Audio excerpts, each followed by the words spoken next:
Today, I would like to invite you to join my Facebook community, which is a group called Moving Countries 101 with Clare K. And I invite you because I think it is great to have a community of like-minded individuals who are all passionate about moving countries, or maybe not, but it's something you will need to do as part of your job or your partner's job or something like that. And you would like to have the camaraderie and the connections with people who have experience of what you're about to do, or who are also venturing into the unknown along with you. So welcome to my Facebook group, Moving Countries 101 with Clare K. Thank you. Today, in context of talking to you about community, I want to build on from last week's conversation where I talked about how we get to the heart of a country. And I touched briefly upon the aspect of birds flock together, the sense of getting to know people and having a sense of belonging. And I want to look at this from a slightly different angle today. So whilst I think it is totally understandable and natural to find groups of people that you already have a connection with and resonate with, perhaps they're people of the same cultural background as you, the same race, perhaps you're all mothers, and so you have, bringing up children in common. All of these aspects of creating a sense of belonging are really important to feeling settled in a new country. But I also want to look today from the aspect of stranger danger. I'm going to call this from stranger danger to stranger opportunity, because when we move to a new country, undoubtedly people are strangers and we are strangers too. And I'm going to start from that secondary point because I think it's a point we overlook. Naturally, looking out, we regard everyone around us as strangers, but we are also regarded as strangers when we step into a new country or a new environment. When you consider that when you put any two people or more together who do not know one another, then they are all strangers. And when you consider yourself as the stranger, whereas normally we consider the other as the stranger, there's an interesting way of looking at this, because that means people are relating to us as the stranger danger. And obviously you don't regard yourself as any threat, which you're not. So how do we, in a new country, take on a persona that makes us comfortable to be around? When I moved to the States, there was continuous interest in the fact that I have a British accent. And obviously, every time I meet someone newly, and there is therefore new interest in the fact that I'm British, for them it's a unique moment. For me, it's a repeat. Oh, here we go again, another person interested in my English accent. However, what I came to discover was that when I meet them where they are, i.e. a new, fresh meeting where they have a fascination and an appreciation and always a warm acknowledgement of my English accent, this was a gift to me. And if I could see it as that, then meeting them where they are, that interaction could be something of value. If I related to it as, oh, here we go again, I diminished the promise of what that interaction could yield. I say this as an example, and I will tell you that when I was about 18, 19 and living in China for the first time, I became very comfortable in China. I rode a bicycle everywhere, which was the norm at that time, and I knew my way around a massive city, and I cycled miles a day. So in my world, I knew the city like the back of my hand. But at that time, foreigners, even in the capital of Beijing, we weren't numerous foreigners, certainly not the students, where we were more slightly, we weren't where all the foreigners were. So we were a little bit more unique. And when you do things like everyday occurrence behavior, like get on a bus, ride a bike, all the things I did, you naturally drew attention to yourself. without meaning to. And it really frustrated me because I was like, I've been here for nearly 3 years and you still constantly stare at me. And I didn't have the maturity I have now to take it as a gift and as a point of interest. I took it with immense frustration and I had a very immature response to dealing with it, which I might share with you when you're in the community with me on Facebook. But the point is made, right? That there is this merit available to us when we are the stranger in how we're choosing to come across to the person who is meeting us for the first time. And I think the thing that really made a difference for my experience, both here and in Nigeria, where I lived prior to living in America, was being friendly. And it's interesting because different modes of behavior work in different cultural settings. So if we compare Nigeria and America very briefly for a moment, they both have their merits. They're both fantastic countries to have lived in. Now, in Nigeria, when you move into, where you're living, your apartment block, whatever it is, you find people of very friendly, very warm, welcoming you, inviting you into their home, things like that. Now, in America, people are very friendly, but I haven't found in Massachusetts anyway that people are inviting me into their home. My neighbours, I mean, very friendly, very warm. And maybe after some time, I certainly did have a neighbour invite me for tea and things like that.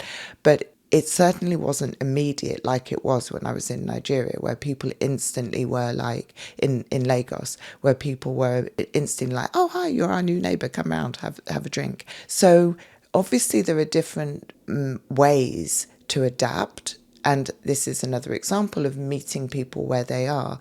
How do they choose to be? And how can you meet them where they are and resonate with how the invitation sits from them, how the behavior sits from them, and how you can then acclimatize accordingly. But the access for me was being friendly. So everywhere I go, I am just myself and I am friendly. And then that often puts another person at ease. And it's up to them whether they choose to respond or not. Leading on from that point, let's return to the stranger danger aspect of it, where we're regarding the other person as the stranger, which is a very unsettling experience. Inevitably, when we're new to a country, the people who are going to become our community or friends are strangers, most likely. Perhaps you had an introduction from someone. Perhaps you were fortunate to have some connections already. So that eases your way in, but you're still going to be meeting strangers through them. So no matter how we acclimatize into a country, community will start with strangers. And that's why I mentioned the aspect of friendliness, because not everyone's going to become our friend, but we can be warm and friendly with anybody and almost make it easier for them. And also noticing what is a merit. So like I described, the English accent was a merit. So I could use that, as a benefit.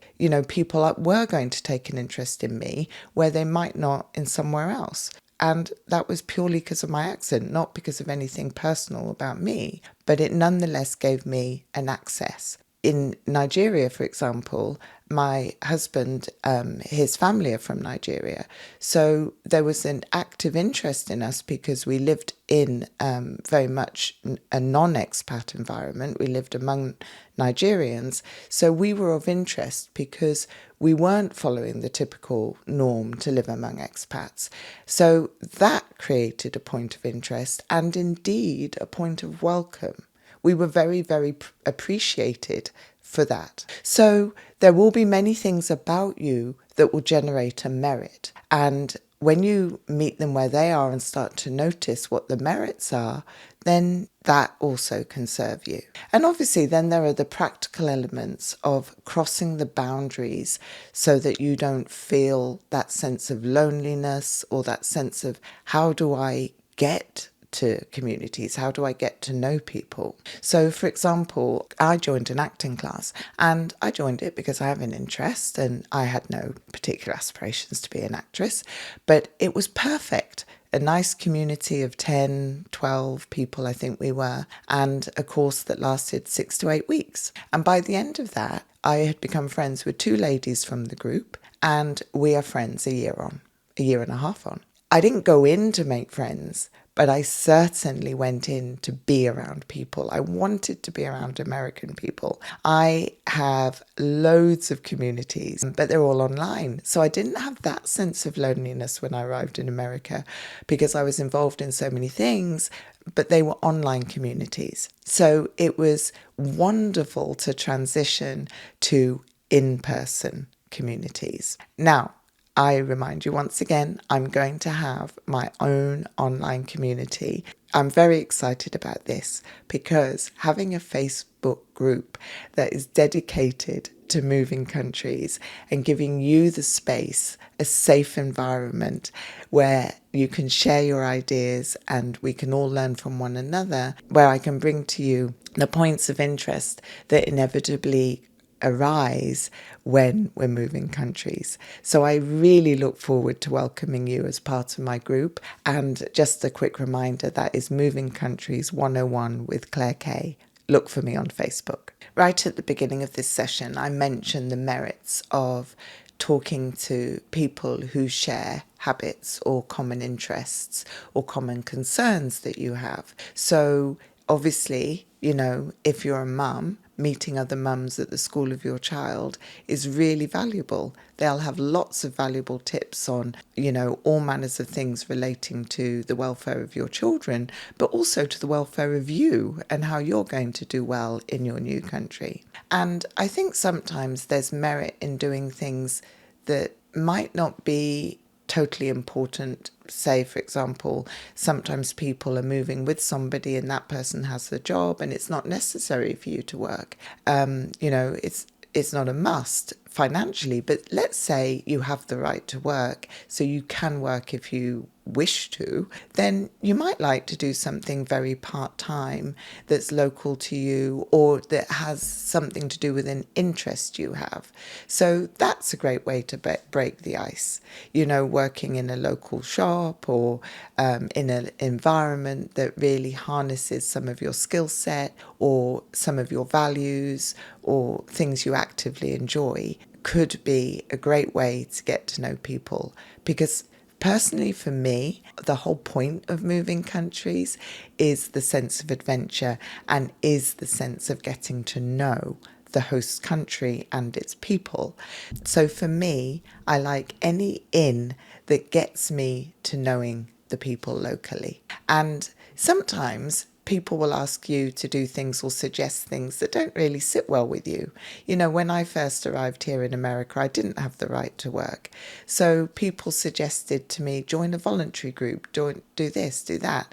I even had strangers invite me to their communities, maybe a religious community and things like that. And these things didn't feel comfortable for me. So I didn't join any volunteering groups and I didn't join any religious communities. So it isn't that we need to do anything and do as advised, but the opportunities are worth hearing. In hearing all of it, all the different ones that arose, even the ones that didn't resonate or sit well with me, I was able to kind of sift out the ones that really did. And in saying no to some things, no, I don't want to do volunteering, it would open up something else. Well, what do you want to do? I like walking. So, I met a friend through a friend. She has an active interest in walking, and soon we were walking several times a week. So there are different ways in which the things you do care about, the things you do enjoy doing, can surface without you losing yourself. And therefore you are breaking at the ice, but it's on your terms. So you're not breaking a sweat. That's what I meant by that. It really is an opportunity to go at your own pace and feel acclimatized in your way, and be doing things that feel comfortable for you, that have you grounded and settled in your new country. So whether it's from stranger danger to stranger opportunity, or whether it's from breaking the ice without breaking a sweat, I hope that you hear in this some ideas from me and some ideas surging in you of how you will acclimatise when you move to your new country. Once again, I welcome you in my Facebook group, Moving Countries 101 with Clare K, an opportunity for us to look at the Q&A, look at the FAQ, look at all the things that are hurdles or missions to accomplish when it comes to moving countries. And my focus is the emotional and cultural aspect, because this is so important. And they are the two steps that we can so easily get sidetracked from when we focus on the logistics and the results of what we're out to accomplish by moving countries. So please know you're very welcome in my group. Look for the link in the show notes, or just go right ahead and look for Moving Countries 101 with Clare K on Facebook. Thank you so much. I look forward to seeing you there. Thank you very much for listening. Thank you very much for joining me. And I look forward to getting to know you in my Facebook group. Thank you.